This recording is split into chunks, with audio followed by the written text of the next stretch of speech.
우리 기독학부모 교실 시작한 지가 엊그제 같은데 벌써 오늘 마지막 시간이 되었네요. 굉장히 아쉽네요. 오늘은 그동안 이제 부모님들을 모시고 대담을 했는데 오늘은 이제 자녀분들을 모시고 우리가 대담을 하려고 합니다. 그래서 그동안 부모님의 얘기를 우리가 주로 들었다면 오늘은 자녀들의 얘기를 들으면서 우리가 신앙 교육을 또 믿음의 생활을 가정 안에서 어떻게 해야 되는지를 생각해보는 그런 시간을 가지려고 합니다. 우리 기독학부모라는 그 이름이 결코 만만치 않은 굉장히 무게감이 있는 이름이죠. 하지만 그 이름대로 사는 삶은 정말 귀하고 복되다고 저는 생각을 합니다. 자, 오늘 그 마지막 시간 우리 한번 해볼까요? 자, 오늘 모신 우리 세 분 다들 아름다운 미모를 가지시고 또 멋진 모습을 가지신 우리 청년들이 오셨네요. 제가 이 친구들을 굉장히 어렸을 때부터 봤는데 어느 날 보니까 이렇게 훌쩍 커가지고 이제 저랑 같이 늙어가는 처지가 아닌가 그런 생각이 드네요. 어때요? 각자 한번 자기 소개 해볼까요? 남자, 유일한 남자. 먼저. 저는 이제 어려서부터 엄마 뱃속에서부터 교회를 다니고 풍성교회에서 계속 신앙생활을 하고 지금 이제 26살 대학교 졸업을 앞두고 있는 김종호라고 합니다. 벌써 졸업이 앞두고 있군요. 네. 김정호 형제. 네. 저는 풍성교회 2015년 10월 4일에 와서 10월 4일? 네. 날짜까지 기억해? 네. 10월 4일에 와서 벌써 21살이 된 백성은입니다. 우리 성원자매를 보면 늘 인상이 깊은 게 뭐냐면 어렸을 때부터 지금까지 변함없이 저를 보면 배꼽 인사를 한다고. 너무 인사를 이쁘게 잘해요. 네. 저도 엄마 뱃속에서부터 풍성교회를 다녀서 지금 21살이 된 오승현이라고 합니다. 네. 그래요. 우리 부모님들, 이 청년 3명의 부모님들도 다 우리 교회에 출석하고 계시는 그런 부모님들이시고 또 어렸을 때부터 우리 교회에서 출석한 우리 형제 자매들인데 아마 이제 그들이 기독교 가정에서 자라면서 경험했던 여러 가지 일들이 많을 것 같아요. 그럼 먼저 첫 번째 한번 우리가 생각해 볼 주제는 부모님에게 가장 고마움을 갖게 하는 어떤 가르침. 그게 뭔지, 우리 부모님이 그래도 나한테 이렇게 가르쳐줘서 정말 나는 고맙다 그렇게 생각하는 거, 그것을 한번 얘기해 볼까요? 네. 저는 제가 꼭 여기 풍성교회라서 그런 가르침이 제일 중요했다 이런 건 아니고요. 네네. 진짜로 약간 어떤 상황에서도 약간 예배에 계속 그 자리를 지키고 또 그 어려운 일이 있을 때 기도하면서 준비하는 거 이런 거를 좀 가장 이제 중요한 가르침이었다라고 생각을 했는데요. 제가 이제 지금 다니는 학교에 이제 입시 면접 보러 갈 때 그때가 주일 아침이었어요. 주일날 면접을 봤어요? 네, 주일날 아침이었는데 비도 되게 많이 오고 그래서 가는데 보통 이제 그러면은 부모님들이 많이 이렇게 차로 이렇게 오고 하시잖아요. 하면은 이제 부모님들 막 앞에 이렇게 꽉 메우고 계시거든요. 근데 이제 부모님께서 우리는 예배드리러 가야 되니까 지하철 잘 타고 혼자 갔다 와라. 좀 야속했구나. 네, 그래서 이제 비도 오는데 혼자 우산을 쓰고 비까지 오는데. 그래서 이제 면접을 보러 갔었는데 그때 이제 전화하면서 엄마가 이제 그 기도할 테니까 예배 드리면서 너무 걱정하지 말고 잘 보고 와라 이렇게 하셔가지고 근데 그게 오히려 더 힘이 됐었던 것 같아요. 그래서 그래요. 네, 오히려 쉽게 예배를 이렇게 일이 있다고 해서 예배 안 드리고 이렇게 하신 게 아니라 예배도 드리면서 너 할 거 하고 와서도 너 시간 되면 예배 드려라 이렇게 하시는 게 약간 항상 예배 자리를 되게 지키는 게 중요하고 또 어떤 그 중요한 일을 앞두고 있거나 힘든 일이 있을 때는 기도로 준비하는 게 제일 중요하구나 이런 생각이 들어서 그게 되게 인상 깊었던 기억이고 그때 또 아버지께서는 이렇게 추첨에 뽑히셨거든요. 이렇게 목사님께 이렇게 종이 비행기로 만들어서 이렇게 날리면 목사님 이렇게 이름 보시면 이렇게 예, 예. 그래서 그때 저 면접 끝나고 전화했더니 아빠가 그걸 받았다고. 아, 그래? 아, 좋았던 것 같아요. 그렇구나. 근데 제가 봤을 때는 사실 이 얘기는 우리 정모 형제는 그것을 어떤 좋은 긍정적인 면으로 지금 기억을 하잖아요. 신앙생활에 나한테 좀 굉장히 좋은 가르침이었다. 그런 시각으로 지금 받아들이고 있는데 제가 봤을 때는 또 어떤 이들은 굉장히 그것이 상처가 될 수도 있을 것 같아요.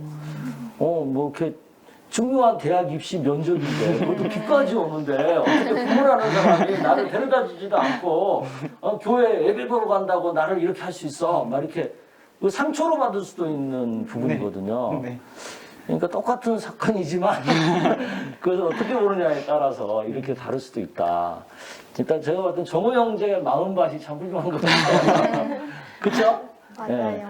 또 이 문제 또 인정. 어떻게 다른 분은 또 어떻게? 저는 부모님께서 믿음의 선배로서 어떻게 신앙생활을 해야 될지 본을 보이신 게 되게 감사한 가르침이었는데요. 제가 어릴 때부터 일단 부모님께서 교회 사역도 열심히 하셨고 또 엄마는 교사 선교회 활동하시면서 집에 뭐 맨날 오면 저녁마다 양육 모임 하고 계셨고 그런 모습들 보고 저도 또 수련회 많이 따라갔었고 되게 어릴 때부터 그런 게 밑바탕이 된 것 같고 제 신앙생활에 그래서 제가 뭐 힘든 일이 있다고 부모님한테 말씀드리면 같이 기도를 해주시거나 말씀을 알려주시거나 그러면서 힘이 들 때도 하나님께 의지하는 방법을 부모님이 많이 알려주신 것 같아서 그게 저에게 지금 되게 도움이 된 가르침이었습니다.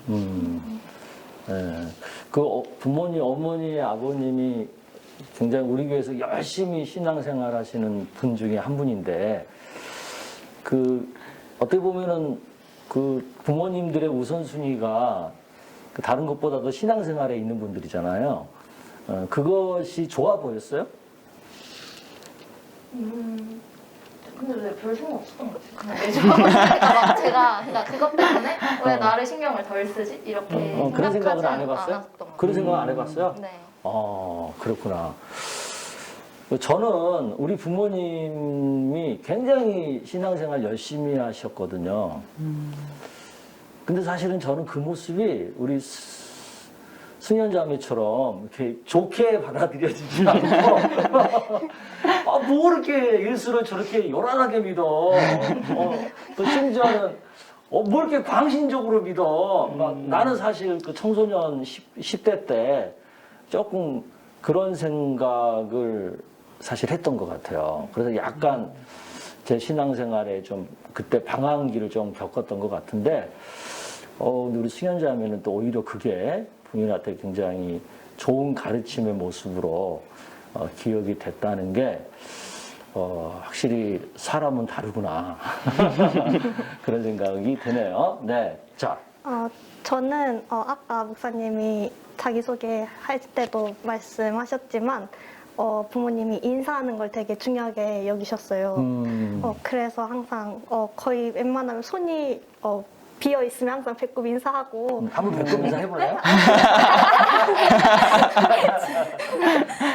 그랬었는데 되게 예의도 중요시 여겼어요. 그래서 되게 조금 어렵긴 했지만 제가 배우는 걸 조금 어려워해서 잘 못했지만 그래도 잘 하지 않았을까요? 아니야, 잘했어요. 맞아요, 잘했어요. 근데 제가 이렇게 여러분 얘기를 들어보니까 굉장히 이게 나한테 우리 부모님이 굉장히 좋은 가르침이었다라고 느끼는 건데 그 내용이 모든 사람이 다 그렇게 느끼지는 않을 것 같은 그런 것을 갖고 여러분들은 좋게 느꼈다는 게 사실 조금 나는 약간 의아스럽네요. 그래서 그런 생각이 드네요. 결국은 그걸 어떻게 받아들이냐가 참 중요하구나. 그죠? 그러니까 어떤 모습을 내가 그것을 어떻게 받아들이느냐. 그게 참 중요하구나. 그런 생각이 드네요. 참 여러분들은 훌륭한 것 같아요. 저보다 훨씬 훌륭한 것 같아요. 저는 그러지 못했던 것 같거든요. 자, 그러면 두 번째 질문으로 넘어가 볼까요? 내가 부모가 된다면, 이제 나중에 결혼해가지고 자녀를 낳고 부모가 된다면 내가 이것만큼은 우리 자녀들한테 하지 않겠다. 그 생각하는 어떤 그 자녀 교육법 이것만큼은 내가 우리 자녀들 교육하는 데 있어서 내가 조심하겠다, 안 하겠다라고 생각하는 것들 있나요? 저는 뭔가 강제로 무언가를 시키는 거. 강제로 시키는 거. 특히 이제 학생이니까 공부해라 뭐 이런 거. 네. 이게 저희 집도 중고등학생 때는 터치를 안 하셨어요. 네. 알아서 하라고 학원만 보내주시고 그랬는데 제가 어릴 때는 되게 뺀질되는 학생이었어서 학원 숙제랑 학교 숙제가 있는 것 같은데 얘가 안 하는 것 같네 해가지고 뭐 내일까지 몇 쪽까지 풀어놔 그냥 검사할 거야 이랬는데 제가 그 검사라는 말이 너무 싫었어요. 그래서 그런 식으로 뭔가 검사할 거고 확인할 거고 못하면 혼낼 거고 뭐 이런 강제로 약간 압박감이 생기면 더 하기 싫어지더라고요. 그래서 저는 차라리 제가 내적으로 그걸 해야겠다는 동기유발이 돼야 움직이는 스타일이라서 네네 그렇게 동기유발도 안 되는데 또 강제로 시키니까 스트레스만 받아서 되게 어린 시절에 안 좋았던 기억이 있어요. 뭐 반발하고 막 그랬나요? 제가 일부러 안 했죠. 일부러 더 안 하고? 네네. 하기가 싫어져서 계속 누워있고. 나 죽여라 뭐 그러고도 안 하고 뭐 안 한다고 뭐 어떡할 거야 뭐 이런 거 강제로 시키니까 예 그렇군요. 근데 사실 대부분 부모들이 좀 강제로 시키는 면이 없지 않잖아요. 그죠? 좀 강제로 시키는 게 있죠. 그렇지 않나? 모르겠어요. 그래요. 또 다른 분은? 저는 과하게 감싸주거나 잘못을 막 감싸주는 그 약간 그런 과보하는 과보호. 네 그런 거를 조금 안 좋게 보는 것 같아요. 제가 저희 가족이 4남매인데 완전 막내가 완전 막둥이라서 저희가 키우기도 했어요. 근데 애기였으니까 완전 오냐오냐 해준 거죠. 그러다 보니까 애가 지금 조금 성격이 조금 그렇긴 한데 저희가 되게 막내다 보니까 예쁘다 예쁘다 해주고 잘못했어도 다음부터 그러지 마 이러고 다음에 또 그래도 다음부터 그러지 마 계속 이것만 반복하다 보니까 애가 계속 그 행동을 잘못한 것도 계속 반복을 하더라고요. 그래서 그 잔디깎기 기계 부모 그런 불도저 부모 그런 게 있잖아요. 애 인생에 어려움이 있으면 그거를 그냥 미리 그냥 다 해결해 줘 미리 다 없애버리는 그런 부모들이 있잖아요. 이런 과보하는 거를 저는 하지 않고 싶어요. 그렇군요. 그러니까 저기는 강제하는 거, 여기는 과보하는 거. 자, 그렇다면? 저는 아마 많이 이렇게 들어보셨을 수 있는데 약간 비교하는 비교. 저 같은 경우에는 저희 가족들이랑 사촌이랑 나이가 되게 비슷해요. 사촌 형제들이랑. 네, 사촌이나 아니면 친구들 이런 되게 비슷한데 다 이제 성향이 다 다르잖아요. 누구는 뭐 열심히 막 책상에만 앉아서 공부하는 스타일인 사람도 있고 누구는 좀 밖에 뛰어놀면서 배우는 스타일도 있고 근데 이제 쟤는 이렇게 했다더라 누구는 뭐 어디서 이렇게 공부를 했다더라 이런데 너는 왜 그렇게 공부를 안 했니? 이런 식으로 되면은 약간 저한테 맞지 않는 약간 억지로 그 방법을 따르게 되거나 그거 자체가 스트레스가 많이 되니까. 그러니까 본인이 좀 이렇게 비교 당해가지고 조금 이렇게 스트레스 받은 적 있어요? 그런 경험 있어요? 아무래도 저는 좀 공부를 막 이렇게 많이 이렇게 시켜서 많이 숙제를 풀고 이런 거를 별로 안 좋아하는데 이제 그 저랑 좀 다르거든요. 그래서 되게 그런 걸 우직하게 하는 스타일이었었는데 그래서 저는 약간 거기에 적응을 잘 못해가지고 그래서 좀 더 거기는 잘 하는데 왜 나는 잘 못할까 이런 비교를 좀 들었었던 것 같아서 그런 거는 좀 안 하면 좋지 않을까. 그렇군요. 근데 사실 지금 나온 이 세 가지 그 강제, 과보호, 비교 이거 사실은 우리 교육에 있어서 절대 해서는 안 되는 거, 그 1, 2, 3 리스트거든요. 그런데도 사실은 대부분의 가정 안에서 또 이루어지고 있는 것도 사실이고, 그러니까 이제 정도의 차이는 있지 않을까. 근데 너무 심하지만 않으면, 약간은 그건 어쩔 수 없는 거니까, 사람이니까. 약간은 뭐 어쩔 수 없지만, 너무 지나치지만 않으면, 되지 않을까. 그런 생각이 들어요. 저 같은 경우도 우리 부모님이 굉장히 그 강제하는 스타일이었어. 그래가지고 내가 결심을 했어요. 무슨 결심? 내가 결혼해서 자식 나면 나는 절대로 강제하지 않을 거야. 정말로 내가 막 그 이를 악물고 결심을 했거든요. 내가 왜냐면 당한 게 너무 많거든.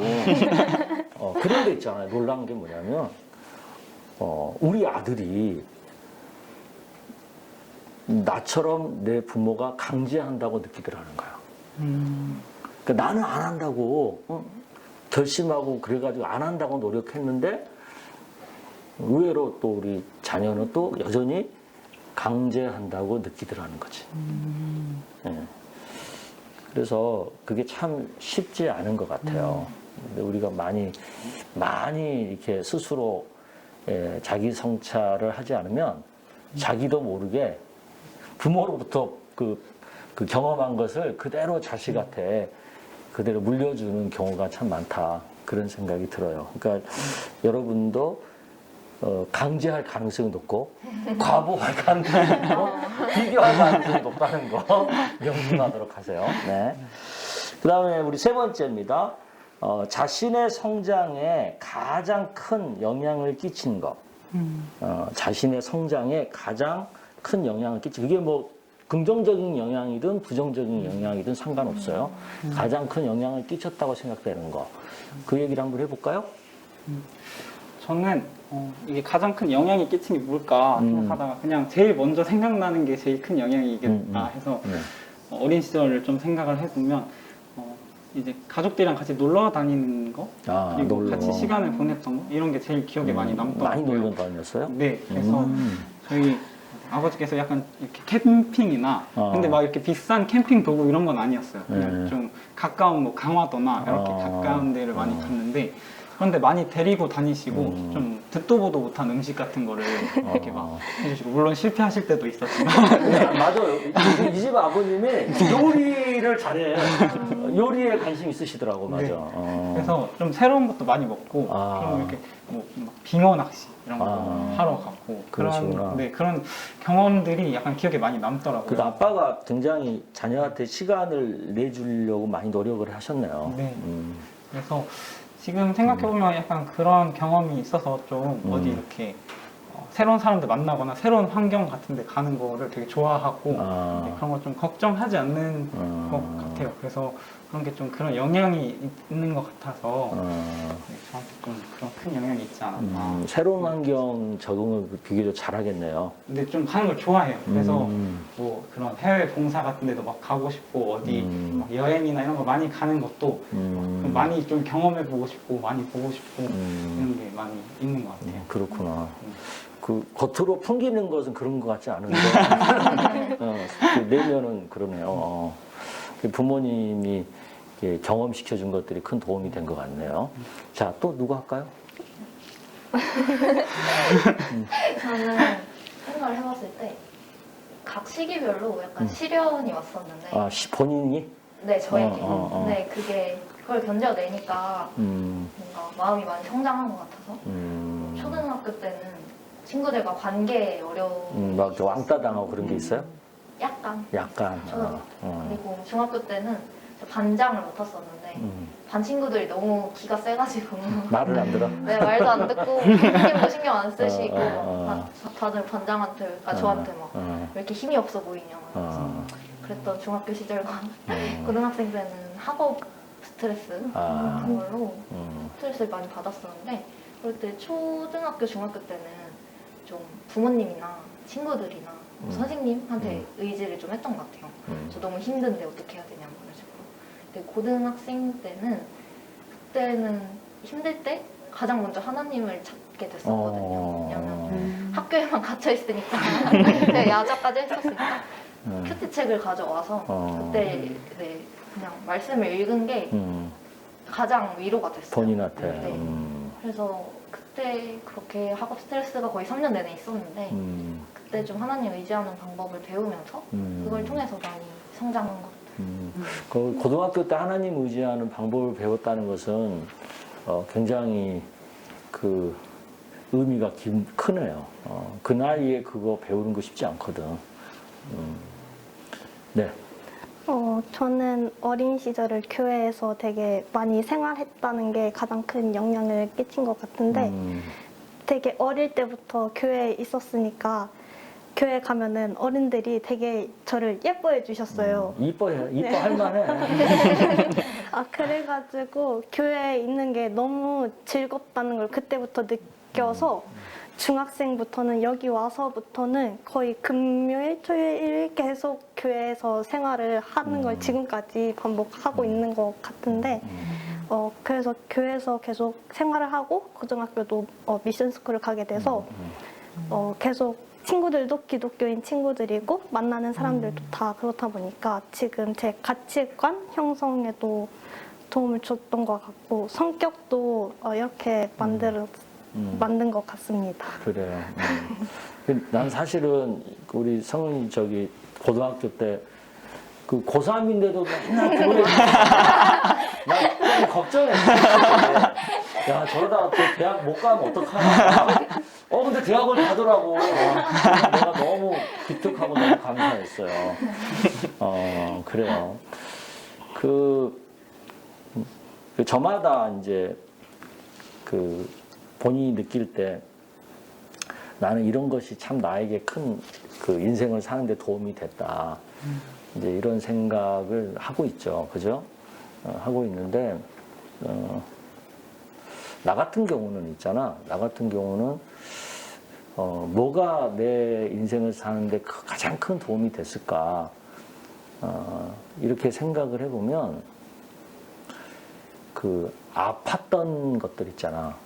내 마음을 괴롭게 했던 사건들, 또 굉장히 내가 이렇게 방황하게 만들었던 어떤 사건들, 그런 것들이 굉장히 나한테 성장에 굉장히 좋은 자극제가 됐던 것 같아요.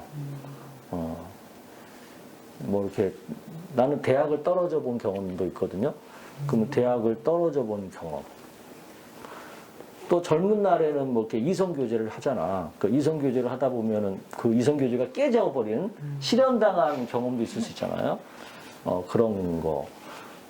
또 무슨 어떤 내가 뭘 하고자 했는데 그 뜻대로 안 된 어떤 실패에 대한 거. 근데 지금 지내놓고 보면은 뭐 이렇게 좋았고 성공했던 것보다는 그렇게 실패하고 안 좋았던 것들이 오히려 나한테 더 크게 성장하게끔 한 그런 자극이 되지 않았나 그런 생각이 들어요.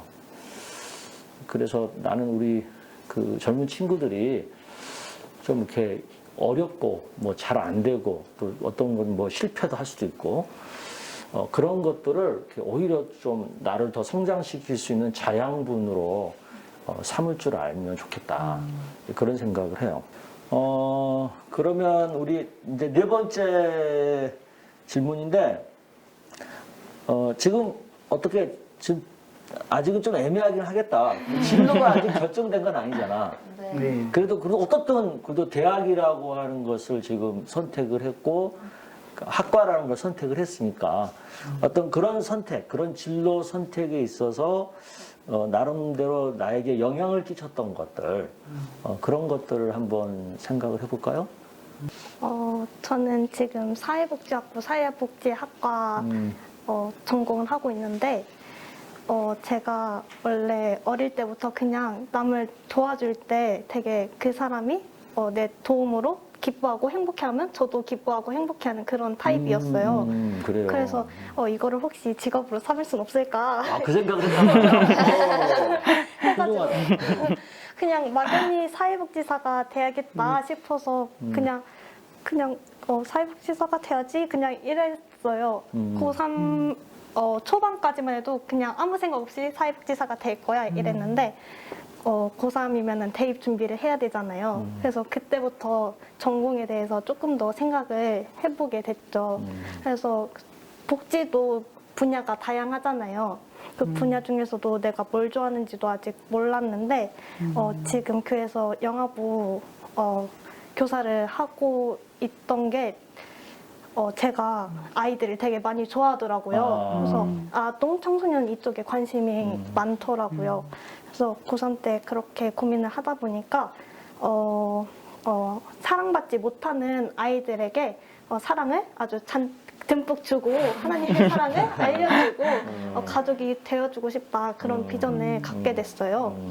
근데 그 비전을 갖고 얼마 안 있어서 어떤 분을 통해서 하나님이 저한테 내가 너를 되게 아름답게 쓸 거야.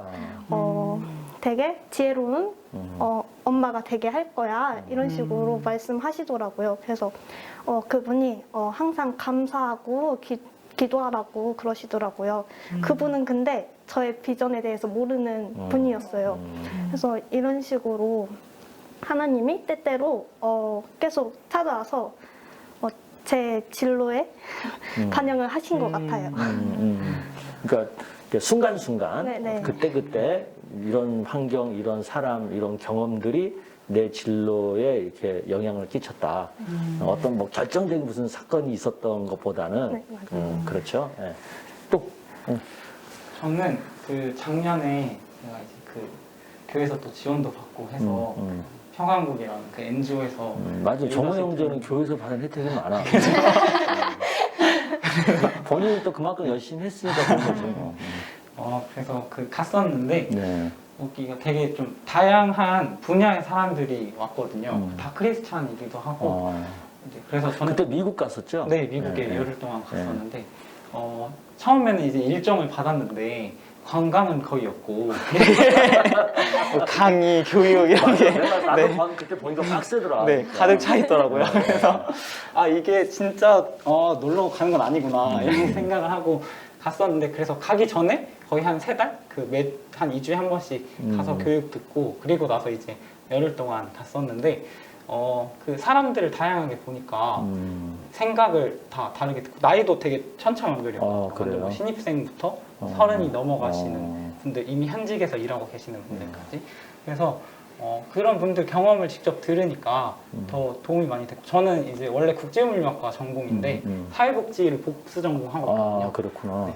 그래서 항상 약간 둘 중에 하나를 선택해야 된다 이런 생각을 좀 가지고 그때 갔었는데 거기서 이제 그 교육 듣고 또 월드뱅크에서 강의 듣는데 제가 궁금해서 제가 해보고 싶은 일을 해서 일하시는 분이어서 혹시 그러면 뭘 준비해야 되냐 제가 사회복지를 할까요 물류를 할까요 이렇게 물어봤는데 둘 중에 선택할 필요 없다 그냥 물류를 하면서 복지할 수 있고 복지하면서 물류를 할 수 있는데 그래서 이게 굳이 따로 양분할 필요가 없구나 라는 생각이 들어서 그런 진로를 정하는 데 있어서 너무 이렇게 한 길을 파는 게 아니라 좀 다양한 시각으로 할 게 많구나 라는 생각이 들어서 지금 진로에 결정하는데 되게 큰 영향을 끼쳤었던 그렇구나.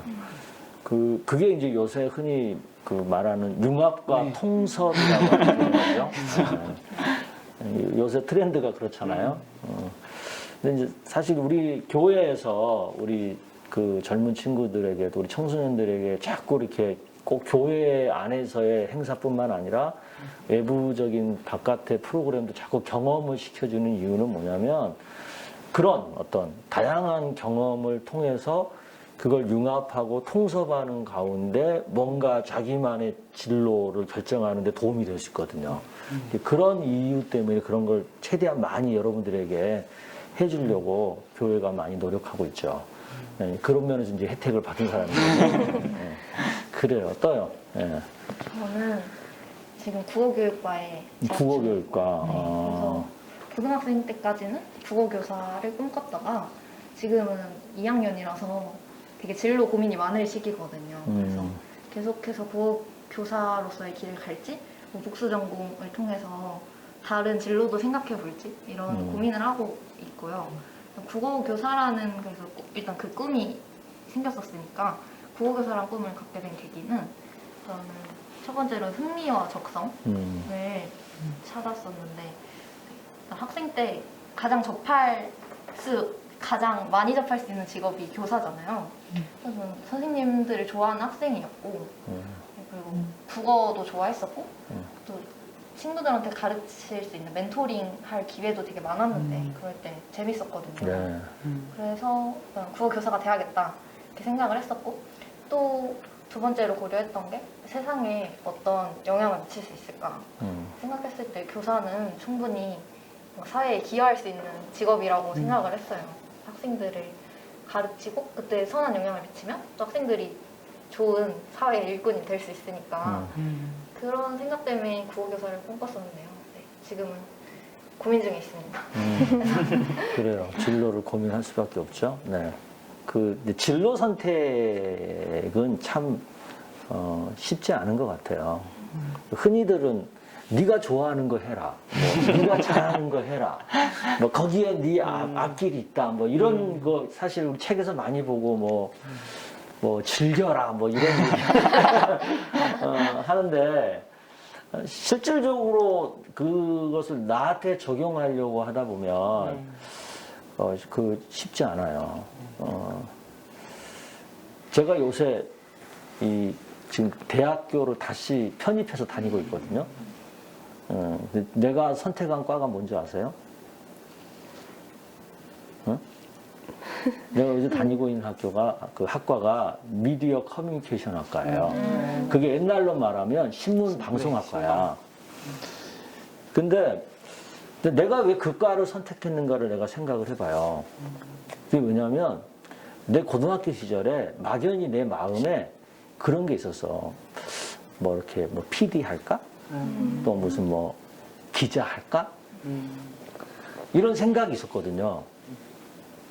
그런데 지금 내가 나이가 지금 60이 다 돼가는 이 마당에 다시 뭐 필요에 의해서 그 대학을 편입을 해서 지금 공부하지만 내가 거기를 선택을 한 거예요. 그러니까 어떤 진로라는 것은 그 하나만 있는 게 아니거든요. 한 길만 있는 게 아니에요. 그러니까 지금 내 상황에서 지금 내 입장에서 할 수 있는 거 어쩌면 또 해야만 하는 것일 수도 있어. 어쩔 수 없이 해야만 하는 것일 수도 있어요. 근데 그것을 하는 거예요. 그것에 최선을 다 하고 있다 보면 또 그 다음에 길이 또 보이기도 하고 그러는 것 같아요. 나는 내 그 인생을 이렇게 쭉 돌아보면 그렇게 내 진로가 왔던 것 같아. 뭐 내가 뭐 즐기려고 뭐 내가 뭘 잘해서 그런 것도 물론 중간중간에 없지는 않았지만 그냥 어쩔 수 없이 할 수밖에 없었어. 그리고 그냥 다른 대학 떨어지다 보니까 거기 갔는데 거기 갈 수밖에 없었어. 근데 거기 가가지고 뭐 나름 이렇게 하다 보니까 뭐 이렇게 되고 저렇게 되고 그러다가 오늘날이 여기까지 온 거야. 뭔 말인지 알겠어요? 그러니까 우리가 내일 일은 모르잖아요. 내일 일도 모르는데 5년, 10년 후의 일을 어떻게 알겠어.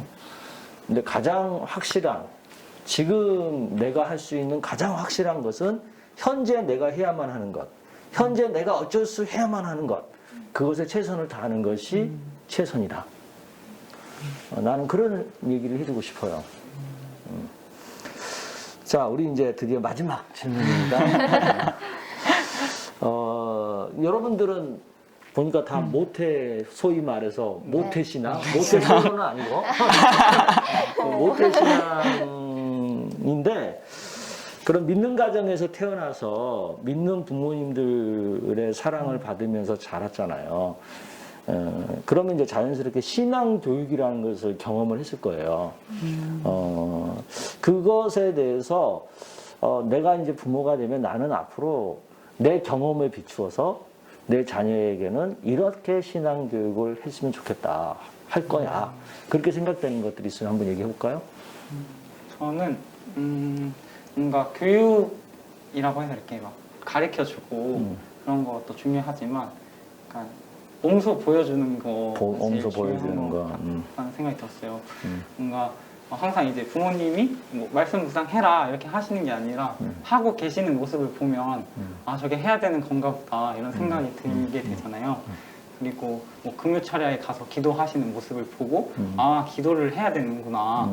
그리고 뭐 가족들을 위해서든 내 삶을 위해서든 계속 기도해야 되는구나 이런 것들을 굳이 말해 주시지 않아도 그냥 그렇게 하고 계시는 모습을 보는 것 자체가 제일 약간 아 그렇게 해야 되는구나를 자연스럽게 좀 체득하게 되는 것 같아서 뭔가 나중에라든가 이런 자녀를 키울 때 내가 먼저 해야겠다. 내가 먼저 성경을 읽고 내가 먼저 말씀 묵상을 하고 내가 먼저 기도하고 이런 것들을 보여주고 그 자녀가 그걸 계속 같이 경험하게 하는 것만으로도 이게 좀 많이 도움이 되지 않을까라는 생각이 들었던 것 같아요. 그래요. 네.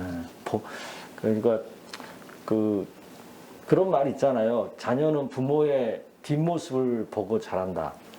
그러니까 부모가 하는 거 보고 그대로 한다는 거지. 그런 면에서 그런 뜻이 있는 것 같아요.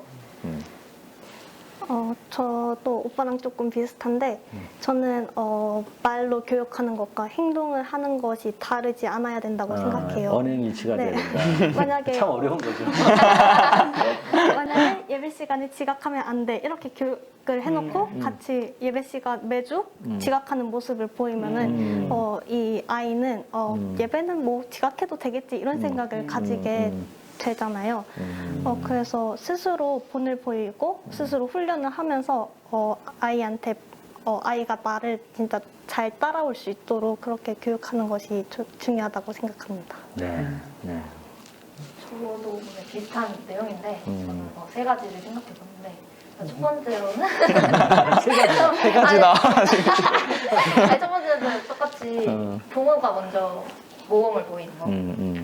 부모님을 따라서 하게끔 해야 될 것 같고 두 번째는 습관을 만들어주는 게 좋은 습관. 그래서 주일 성수랑 묵상 매일 하는 것도 어려서부터 안 하면 잘 안 하게 되는 것 같고 또 11조나 헌금하는 습관도 어려서부터 그건 해야 되는 거라 이렇게 습관을 들여야 될 것 같아요. 그리고 마지막으로는 자녀 스스로의 신앙이 생기게끔 부모님이 격려를 해줘야 될 것 같은데 저도 그냥 모태신앙으로 그냥 아무 생각 없이 주일에 교회 나와야 되니까 나오고 그럼 설교를 듣게 되니까 아 예수님이 이러셨고 뭐 하나님이 이러시고 이렇게 습득하던 정보들이 있잖아요. 그걸 그냥 믿어오다가 고등학생 때 그게 갑자기 안 믿기는 거예요. 그래서 막 되게 근본적인 질문부터 시작해서 그래서 예수님이 진짜 십자가에 못 박히셨다고? 뭐 이런 날 사랑하실까? 뭐 이런 갑작스럽게 그렇게 그런 약간 사춘기 같은 게 찾아왔었는데 그럴 때 제가 성경 읽고 기도도 했지만 부모님께 질문을 했어요. 그런 것들을. 그때 아빠가 뭐 이상하게 생각 안 하시고 그냥 되게 잘 대답해 주셨거든요. 그게 되게 도움이 됐던 것 같아요. 그때 이후로 신앙이 자리 잡히는데. 그래서 그럴 때 부모님이 도움을 주시면 좋을 것 같습니다. 네. 그래요. 어렸을 때 특히 우리 모태신앙, 나도 모태신앙이거든요. 우리 모태신앙 출신들이 어렸을 때는 이제 습관적으로 부모 따라서 막 교회를 다니다 보면 이제 이렇게 보고 들은 건 되게 많아. 그리고 뭐 별로 고민 없이 그냥 이렇게 다 받아들인 거야. 그리고 나도 모르게 이제 습관이 된 거예요. 그런데 어느 순간이 되면 이제 그 모든 것들이 의심이 들기 시작하는 거죠. 뭐 하나님이 정말 계시나? 뭐 정말 하나님이 우주 만물을 창조하셨나? 막 여기서부터 시작해서 뭐 여러 가지 의심이 들기 시작하는 거죠. 근데 그게 지극히 정상인 거예요. 그 의심을 하면서 그것에 대해서 답을 찾으려고 그 의심의 문제를 해결하려고 그때 이제 비로소 성경을 읽게 되고 책을 읽게 되고 다른 사람의 가르침에 귀를 기울이게 되고 그러면서 이제 그 의심을 극복하게 되는 거거든요. 그다음 또 한 가지는 뭐냐면 이제 별 생각 없이 신앙생활을 했는데 소위 말해서 인생의 어떤 고난이라는 걸 당해 뭐 시험이라는 걸 만나 이제 그러면 이제 또 흔들리는 거죠. 왜 하나님이 나한테만 이러셔? 과연 하나님이 나를 사랑하시는 거야? 막 이런 생각이 드는 거죠. 이제 그러면 이제 소위 신앙의 방황이라는 게 찾아오잖아요. 그거 당연한 거예요. 그거 없으면 안 돼. 당연한데 그때 해야 될 일이 뭐냐면 방황한다고 해가지고 의심이 든다고 해가지고 소위 말해서 교회를 학원 끊듯이 끊으면 안 된다는 거야. 방황을 하더라도 의심을 하더라도 교회 울타리 안에 내가 있어야 되는 거예요. 근데 많은 우리 모태 신앙 출신들 중에 지금 교회를 떠나 있는 사람들 있잖아요. 그런 사람들의 특징이 뭐냐면 그런 것이 찾아왔을 때 교회 울타리를 벗어나 버린다는 거지. 네, 그래서 방황의 기간이 길어지고 그 의심의 문제를 해결하지 못하고 계속 의심을 아는 채 많은 시간을 허송세월을 해버리는 거죠. 그래서 나는 특히 우리 모태신앙 자녀들한테 하고 싶은 얘기는 의심 들어. 그럼 그때는 성경을 공부할 때다. 방황해. 그럴 때는 내가 하나님을 제대로 이제 만날 때가 된 거다. 그렇게 생각하고 더 성경 공부하고 더 하나님 앞에 매달려서 기도하고 그런 것을 해야 되는 거죠. 아멘? 네. 아니, 그건 내 경험으로 얘기하는 거야. 내 경험으로. 그래, 오늘 이제 우리 자녀들에게 얘기를 해보니까 참 여러분들 참 훌륭하네요. 일단 나는 그때 그렇게 생각을 못했던 것 같아요. 여러분은 굉장히 그래서 긍정의 마인드로 받아들였는데 나는 굉장히 부정적으로 반응했던 것도 많고 그런 것 같은데 그러면 여러분 참 훌륭하고 또 담임 목사로서 여러분들이 너무나 자랑스럽고 이렇게 멋지게 아름답게 잘 자라준 것에 대해서 고맙고 앞으로도 여러분의 인생에 여러 가지 일들이 있을 거예요. 그때마다 하나님이 나를 사랑한다. 그리고 하나님은 이 모든 것도 다 합력하여서 나에게 선이 되도록 인도해 주신 분이다. 라는 믿음을 가지고 끝까지 하나님을 붙들고 잘 살아가는 하나님의 자녀들 되길 축복합니다. 그리고 여러분 또 자녀 나서도 또 훌륭한 믿음의 자녀로 키우시길 바라요. 네. 자, 오늘 이제 마지막 시간 이렇게 마무리를 할 거예요. 그런데 오늘 이 기도 학부모 교실에 함께 하시는 우리 부모님들, 또 우리 조부모님들, 이 기도 학부모 교실을 각 시간마다 보시면서 많은 것들을 생각하시고 또 공감하시고 뭐 그러셨을 것 같아요. 또 다른 생각도 하실 수 있고. 근데 그런 것들을 통해서 중요한 것은 우리가 하나님의 자녀로서 또 하나님 나라 백성으로서 끝까지 간다는 사실이 중요해요. 그리고 내 당대에 끝나지 않고 내 다음 세대에도 이 믿음을 전수해 줄 수 있다는 게 중요한 거예요. 우리가 그런 가치를 결코 소홀히 여기지 않고 소중하게 여기고 그렇게 믿음의 길을 끝까지 걸어갈 수 있는 우리 모두가 되기를 축복합니다. 아멘. 네. 감사합니다.